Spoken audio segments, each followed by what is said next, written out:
Assalamualaikum warahmatullahi wabarakatuh. Berjumpa lagi bersama saya di channel Bayu Airbrush Lur. Gimana Lur? Tetap semangat dan tetap konsisten, positif, terus berkarya, jangan membodohi orang. Oke Lur, di depan ini ada Slebor Ninja, sudah pernah dicat. Nah, untuk proses pengamplasan di situ tadi saya pegang 3 amplas dari ukuran 240, 320 dan terakhir 400. Untuk proses pengamplasannya saya pakai grid segitu ya. Untuk teknik seperti ini sebenarnya sudah pernah saya bahas. Ini kategorinya masuk di epoxy correction. Tapi yang di sini yang saya mau garis bawahi adalah kemarin saya melihat lagi channel seberang mengaplikasikan primer surfacer di atas media ABS. Sebenarnya sah-sah aja, tapi ranahnya bukan ke situ.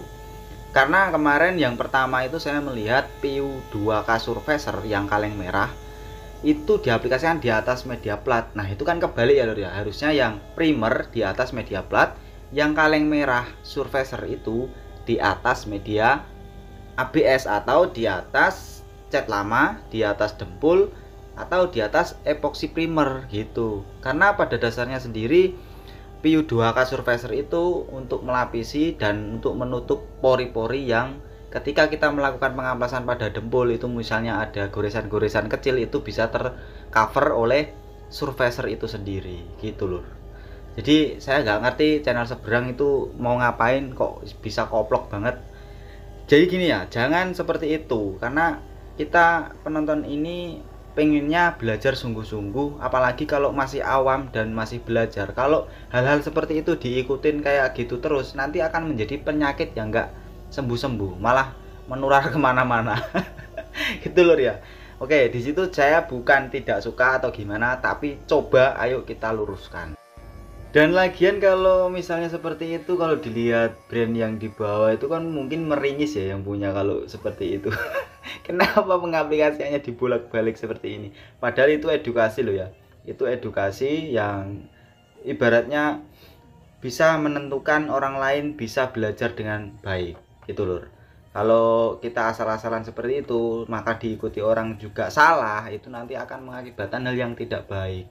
Nah, kita kembali ke topik. Ini kan media sudah pernah dicat. Jadi kalau kita pemilihan amplasnya itu nggak bener, pemilihan gridnya itu nggak bener, ibaratnya kita pengamplasannya masih kasar gitu gridnya, sehingga meninggalkan goresan yang mungkin masih dalam. Nah, ketika pengaplikasian epoxy nanti itu akan rawan keriting lur. Oke, di depan ini saya punya PU2K Surfacer kaleng merah yang saya maksud. Nah, ini tapi sudah habis. Berhubung yang kaleng merah itu sudah habis lur, itu adalah PU2K Surfacer, obatnya bening ya lur ya. Mungkin untuk tingkat kekeringannya lebih cepat daripada filler yang saya pakai ini. Kalau untuk filler yang saya pakai ini mungkin tingkat pengeringannya agak lambat.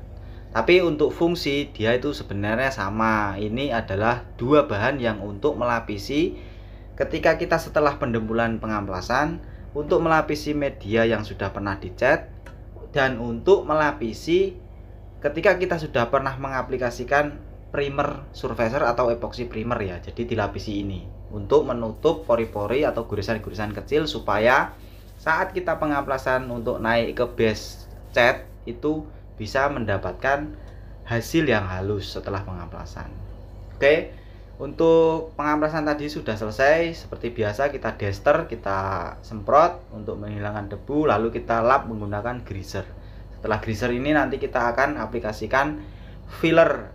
Nah, inilah yang saya maksud di atas media cat lama. Itu lur. Kenapa saya pakai filler ya? Memang peruntukannya seperti itu. Jadi jangan dibolak-balik ya lur ya. Misalnya kita pakai plat, pakainya surfacer atau filler, terus ABS atau cat lama kita pakainya primer, kan lucu ya, kayak nggak pernah baca kaleng. Ya kalau misalnya kita nggak ngerti, setidaknya kita mau baca lah. Kalau nggak ya search di Google, kan ada juga petunjuk-petunjuk seperti itu. Oke, untuk teknik kedua, apa yang perlu diperhatikan selain pengamplasan? Nah, yang diperhatikan di sini adalah notaben daripada epoxy sendiri itu adalah kental ya, viskositasnya tinggi. Untuk perbandingannya 4:1 Untuk tinernya saya pakai 1 maksimal 2 ya. Nah, untuk teknik kedua yang perlu diperhatikan adalah pemakaian nozzle. Kalau kita menggunakan nozzle yang lumayan cukup besar, insya Allah kita nggak bakal mengurangi mixing rasio daripada bahan itu sendiri. Karena kalau kita memakai nozzle yang kecil, misalnya pakai 0,8 atau 1 mili, otomatis kita akan menambah kandungan thinner. Nah, itulah nanti akan berdampak yang tidak bagus, karena ini adalah media yang sudah pernah dicat. Kalau kita kebanyakan thinner memakai epoksi, itu nanti akan menimbulkan efek yang mungkin bisa jadi keriting, karena kebanyakan thinner itu bisa jadi thinner itu meresap ke bawah sehingga dia akan menghidupkan lagi cat yang sudah kita amplas itu, gitu lur. Kenapa saya bikin nozzle yang lumayan besar? Karena ya itu tadi, untuk viskositasnya tinggi, kental. Jadi saya minim menggunakan thinner. Jadi untuk urusan keriting insya Allah nanti kita nggak akan nemuin yang namanya keriting. Kalau kita kebanyakan thinner, biasanya itu yang terjadi pasti itu. Kenapa kok keriting? Nah itu, selain pengamplasan, pemilihan nozzle, terus mixing rasio juga harus diperhatikan. Jangan asal-asal mixing, asal-asal nyemprot sekalinya keriting, akhirnya mumet. Oke lur, untuk teknik pengaplikasiannya nanti di sini saya pakai di 3 lapis untuk pengaplikasian epoksi fillernya ini sendiri, karena kita di sini terus terang butuh lapisan supaya media cat lama tadi itu tercover penuh oleh epoksi filler ini sendiri, supaya nanti ketika kita mau mengaplikasikan base atau cat berikutnya kan itu membawa bahan kimia juga ya, sehingga bisa menimbulkan lumer atau chemical bonding.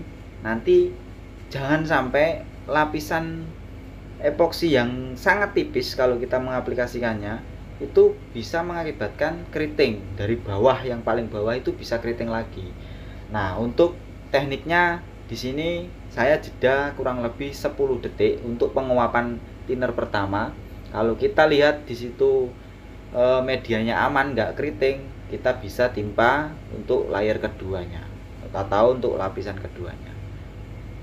Oke, di sini aman, kita lanjut untuk layer keduanya. Sama untuk layer kedua, penyemprotan kita lakukan dari titik A ke titik B.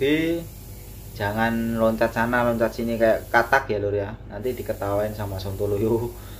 Bilangnya kalau nyemprot kenapa kok loncat sana loncat sini, nanti akibatnya kamu nggak tahu lapisan mana yang sudah tebel, lapisan mana yang masih tipis. Nah, jadi usahakan kalau nyemprot itu misalnya kita ambil dari titik kanan ya menuju ke titik kiri. Nanti kalau kita mau nyemprot lagi dari titik kanan lagi menuju ke titik kiri lagi, atau dibalik dari titik kiri menuju ke titik kanan, gitu ya lur ya. Jadi jangan loncat dari titik kiri menuju ke depan, ke belakang lagi, ke tengah. Wah ini kok masih tipis, tembak lagi. Wah ini kok masih tipis, ditembak lagi. Akhirnya apa? Di bagian-bagian yang tertentu itu ada bagian yang mungkin sudah tebel, ditembak terus. Akhirnya thinner kejebak, akhirnya thinner meresap ke bawah. Nah akibatnya juga bisa keriting gitu lur. Oke, untuk pengaplikasiannya di sini sudah 3 kali ya. Nanti kita lihat hasilnya seperti apa. Apakah dia akan mengakibatkan hal yang tidak saya inginkan. Saya nggak mau ini kenapa-napa karena ini media terus terang cuma 1. Kemarin customer nganternya cuma 1 karena bilangnya habis tabrakan. Jadi untuk medianya itu yang dicat cuman selebor aja, karena tabrakan atau jatuh gitu, nah pecah, selebornya pecah, jadi yang dicat itu cuman selebornya aja. Untuk bagian-bagian yang lain bilangnya aman. Oke, kita selalu membuka kesempatan untuk customer supaya dia bisa menikmati hasil karya kita. Walaupun 1 ya saya terima, yang penting sabar ya, karena sabarmu adalah kualitasku, gitu kata-katanya. Oke lur, ini adalah media yang sudah kita diamkan kurang lebih tadi ini 1 jam lewat 30 menit. bisa dilihat sendiri di bagian blower sana kan sudah gelap. Nah, berarti sudah malam. Karena tadi saya pengaplikasiannya itu sore. Nah, gitu lur ya. Karena di sini untuk pengeringan saya pakai suhu ruangan. Nah, di situ saya diamkan kurang lebih selama 24 jam atau 1 malam. Nanti besok pagi bisa kita lakukan sanding atau pengamplasan. Untuk sesi pengamplasan sudah pernah saya bahas ya, untuk pengamplasannya seperti apa, caranya seperti apa, biar supaya pengamplasannya itu nggak bobol ke media yang awal. Oke, cukup sekian dan terima kasih, saya undur diri. Wassalamualaikum warahmatullahi wabarakatuh. Jangan kesinggung ya lur ya, supaya kita mengedukasi dengan baik, jadi dibenerin.